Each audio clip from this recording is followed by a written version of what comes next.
का अध्ययन करेंगे? कारक। किस चीज का अध्ययन करेंगे? कारक का अध्ययन करेंगे, ठीक है।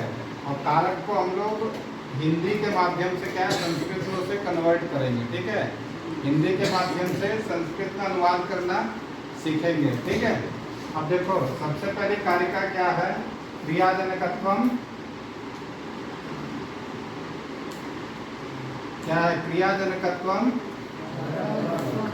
कारकत्वम। क्रिया का जो जनक होता है वह क्या कहलाता है? कारक कहलाता है। तो देखो, एक वाक्य है, जैसे ये वाक्य है ना, राम पढ़ता है। अब इसमें क्रिया कौन सी है? तो क्रिया है पढ़ना। कौन सी क्रिया है? पढ़ना। इसका जनक कौन है? राम। तो ये क्या हो जाएगा? यह कारक हो जाएगा। क्या हो जाएगा? कारक हो जाएगा। अब समझ गए ना इसकी कारिका का मतलब क्या है? क्रिया का जो जनक होता है वह कारक कहलाता है, ठीक है। अब दूसरा देखो, दूसरी कारिका क्या है? क्रिया क्रियान्वयित्वम। क्रियान्वयित्वम कारकत्वम, ठीक ना। क्रियान्वयित्वम कारकत्वम, क्रिया में जिसका अन्वय होता है, ठीक है ना। अब देखो, पुनः इसी वाक्य को देखो, राम पढ़ता है। राम पढ़ता है। अब क्रिया में क्रिया क्या है? पढ़ता है। और अन्वय किसका हो रहा है? कर्ता का। कौन पढ़ रहा है? राम पढ़ रहा है। अन्वय किसका हो रहा है? राम का। तो क्रिया में जिसका अन्वय होता है वह क्या कहलाता है? कारक कहलाता है, ठीक है। और क्रिया का जो जनक होता है, क्रिया को जो करता है, वह क्या कहलाता है? वह भी कारक कहलाता है। अब तीसरी कारिका देखो, तीसरी कारिका क्या है? क्रिया निष्पादकत्वम।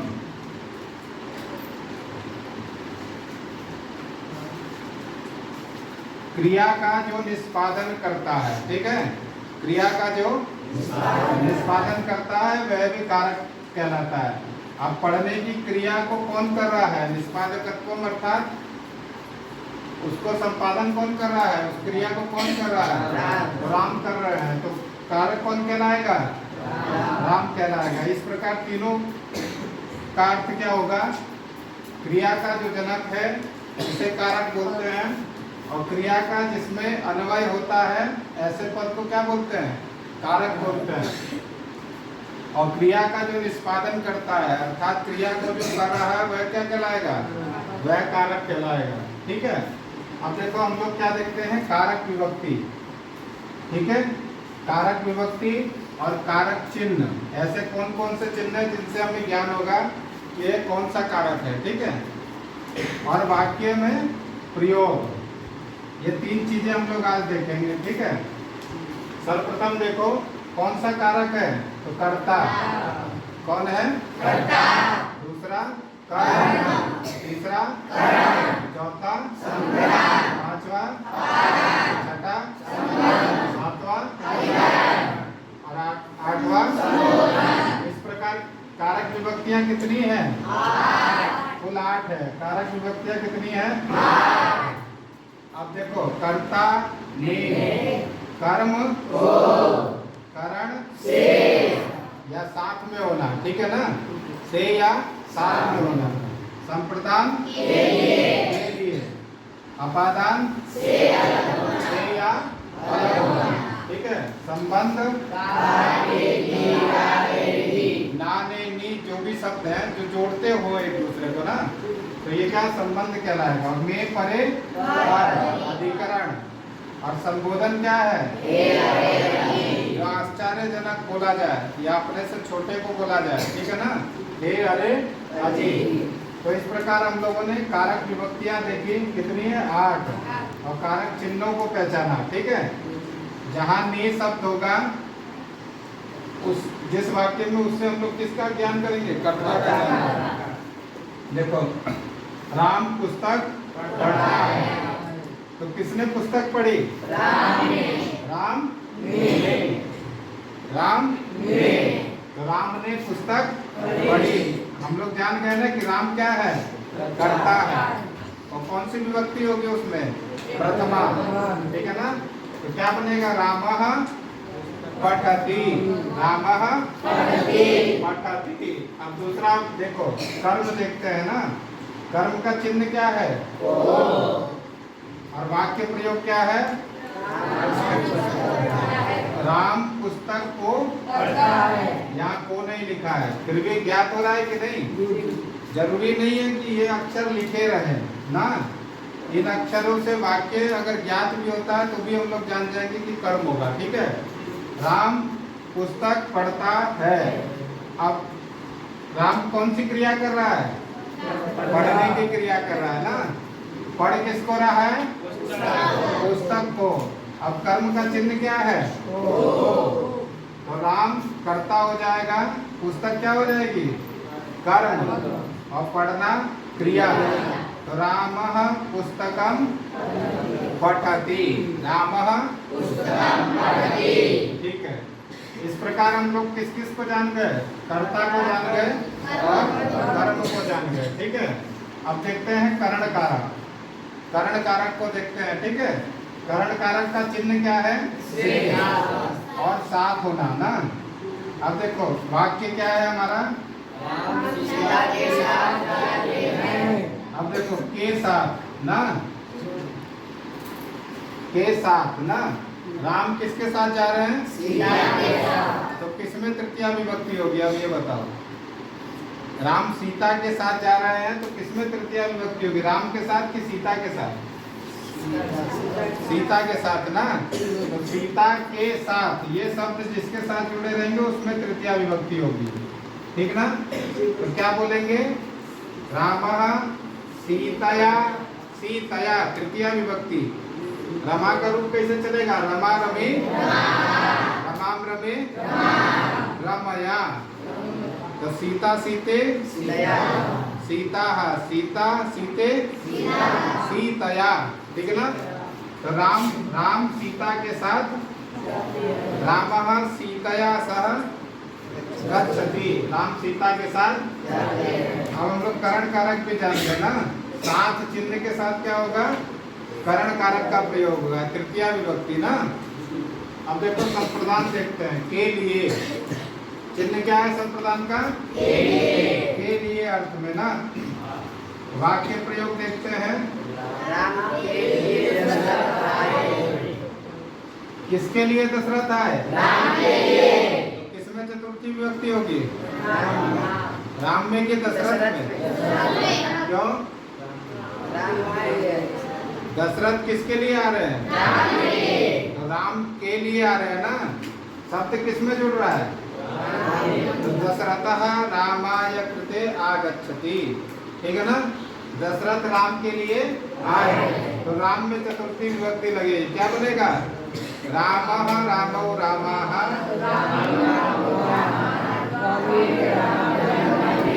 रामाय, ठीक है ना।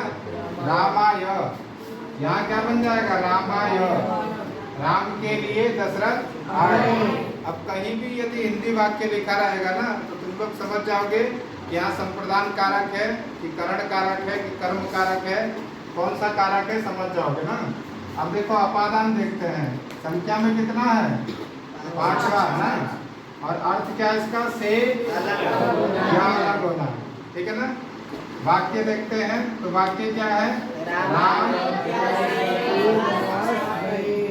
राम अयोध्या से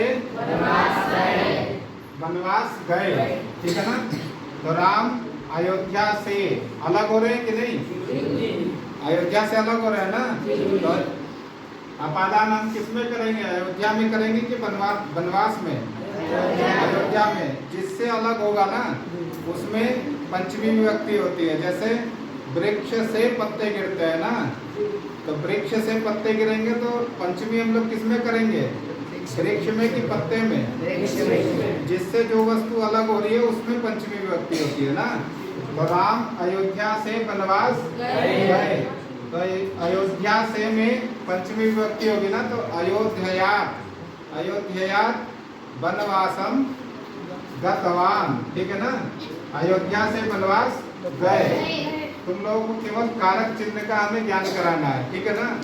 वाक्य में तुम लोग पकड़ लो कि कौन सा कारक है और कौन सी विभक्ति का प्रयोग हो रहा है, केवल इतना ही ज्ञान कराना है। फिर आगे हम लोग कारक प्रकरण सूत्रगत पढ़ेंगे ना, तो उसमें देखेंगे क्या क्या विशेषता है। तो राम अयोध्या से वनवास गए, ये कौन सा वाक्य है? अपादान कारक वाला वाक्य है। अब देखो, अब देखते हैं छठे में संबंध। क्या देखते हैं? संबंध क्या है? का के अब वाक्य देखते हैं हम लोग, संबंध कारक से संबंधित वाक्य देखते हैं। तो क्या? राम ने शिव का धनुष तोड़ा, ठीक है ना? किसका धनुष तोड़ा? शिव का। तो क्या होगा? पंचमी विभक्ति में शिव का क्या बनेगा? रामा रामौ, शिवा शिवौ, शिवम शिवौ, शिवेना शिवाभ्याम, हाँ शिवस्य शिवाभ्याम, शिवा। फिर उसके बाद पंचमी में शिवाय, शिवात ना, शिवात शिवाभ्याम। फिर उसके बाद शिवस्य, क्या बनेगा? शिवस्य। तो राम ने शिव का, तो शिवस्य षष्ठी का प्रयोजन हो गया कि नहीं? तो शिवस्य बनाना, राम ने शिव का धनुष तोड़ा। तो रामः शिवस्य धनुष, ठीक है ना? रोटितवान्, तोड़ा, ठीक है ना? धनुष तोड़ दिया। अब हम लोग समझ गए संबंध कारक से राम ने शिव का धनुष तोड़ा, ये कौन से कारक से संबंधित वाक्य है? संबंध कारक से संबंधित वाक्य है, ठीक है। अब यहाँ कर्ता भी देखो, राम ने, ये क्या है? ये इतना ही बोलेंगे तो क्या, किसका ज्ञान होगा? कर्ता का। चिन्ह क्या है? कर्ता ना। और शिव का से संबंध का, ठीक है ना? दोनों वाक्यों का ज्ञान हो रहा है। इसीलिए क्या है, संस्कृत में संबंध को कारक नहीं मानते हैं, ठीक है ना? अब आगे देखो, अधिकरण संख्या क्या है इसकी? 7। अधिकरण का चिन्ह क्या है?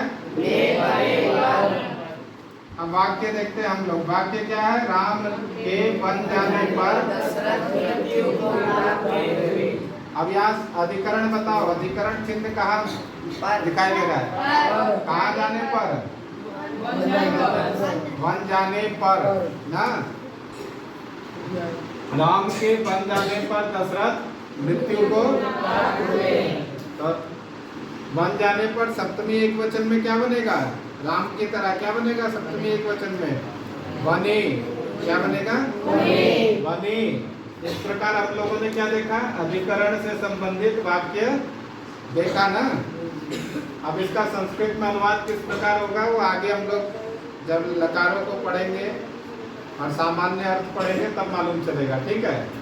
अब देखो, संबोधन अंतिम क्या है? संबोधन का चिन्ह क्या है? हे अरे। अब कोई अचानक में यदि बोले तो अचानक में कैसे निकलता है? मान लो कोई, हम लोग रास्ते में चल रहे हैं और यदि सांप दिख जाए तो क्या बोलेंगे? मुंह से निकल जाता है ना, अरे ये क्या हो गया? नहीं, रास्ते में चल रहा है कोई जानवर यदि गाड़ी के नीचे आ जाए तो क्या करेंगे? बोलेंगे ना, अरे ये क्या हो गया? तो आश्चर्यजनक में बोलेंगे। तो अब क्या है, जैसे राम दशरथ जी के प्राण छूटे ना, तो क्या बोल रहे थे? क्या बोले? हे राम। क्या बोले? हे राम। तो हे राम जो चिन्ह है वो किस चीज का बोधक है? संबोधन का ना। और विभक्ति में भी यही बनेगा। संबोधन में क्या बनेगा? हे राम बनता है ना। तो इस प्रकार हम लोगों ने कारक विभक्ति देखी, कर्ता कर्म करण संप्रदान अपादान संबंध अधिकरण संबोधन, और उसके चिन्हों को देखा और फिर उसके बाद उसका वाक्य प्रयोग देखा। तो एक बार हम लोग क्या है अभ्यास करेंगे। देखो, क्रियाजनकत्वम कारकत्वम, क्रियाजनकत्वम क्रिया का जो जनक होता है वह क्या कहलाता है? कारक कहलाता है। क्रियान्वयत्वम कारकत्वम, क्रिया का जिसमें अन्वय होता है वह कारक कहलाता है। जैसे पढ़ने की क्रिया का किसमें अन्वय हो रहा है? राम में, तो राम क्या कहलाएगा? कारक कहलाएगा। क्रिया निष्पादकत्वम कारकत्वम, क्रिया का जो निष्पादन करता है, जो क्रिया को करता है ना, जो क्रिया में लगा रहता है, उससे क्या होगा? जो लगा रहे उसको कारक कहेंगे, ठीक है ना। तो पढ़ने की क्रिया का निष्पादन कौन कर रहा है? राम कर रहा है, तो वह क्या कहलाएगा? कारक कहलाएगा। और उन कारकों की संख्या कितनी है? 8 है। कौन कौन सी? कर्ता, कर्म, करण, क्रम से 4 पहले बोलेंगे। कर्ता, कर्म, करण, संप्रदान, ठीक है ना। फिर उसके बाद अपादान, संबंध, अधिकरण, संबोधन। अब कर्ता ने कर्म को करण से या साथ होना ना। संप्रदान के लिए अपादान से अलग होना। संबंध का के की अधिकरण में परे पर संबोधन हे अरे अति, ठीक है। इस प्रकार हम लोगों ने क्या देखा? कारक प्रकरण को देखा, ठीक है ना। ये हिंदी माध्यम से हम लोगों ने देखा, ठीक है ना। अब संस्कृत माध्यम से हम लोग देखेंगे तो कारकों की संख्या कितनी होगी? 6। कौन कौन सी है? एक बार इस श्लोक के माध्यम से देखेंगे, ठीक है ना। तो क्या है? कर्ता, कर्म, करणम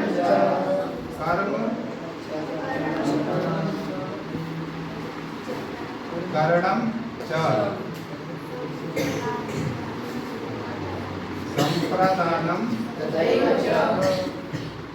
तथैव च। यहाँ गलती करते हो ना, यहाँ क्या होगा? अपादाना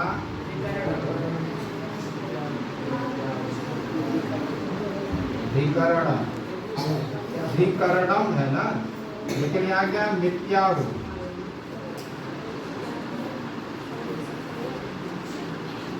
विसर्ग है ना, कारकाणि सट।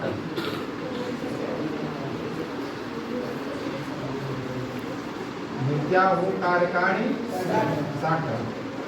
ये क्या है? ये कारक का श्लोक है ना। अभी देखो हम लोगों ने कारक कितने प्रकार के होते हैं? 8 प्रकार के, ठीक है। लेकिन उसमें क्या है? संबंध और संबोधन। संबंध क्या है? ये, ठीक है। और ये क्या है? संबोधन। अब ये दोनों नहीं होते हैं, ठीक है ना। ये दोनों नहीं होंगे तो कितनी संख्या बचेगी? 6। कौन कौन से? कर्ता 1, कर्म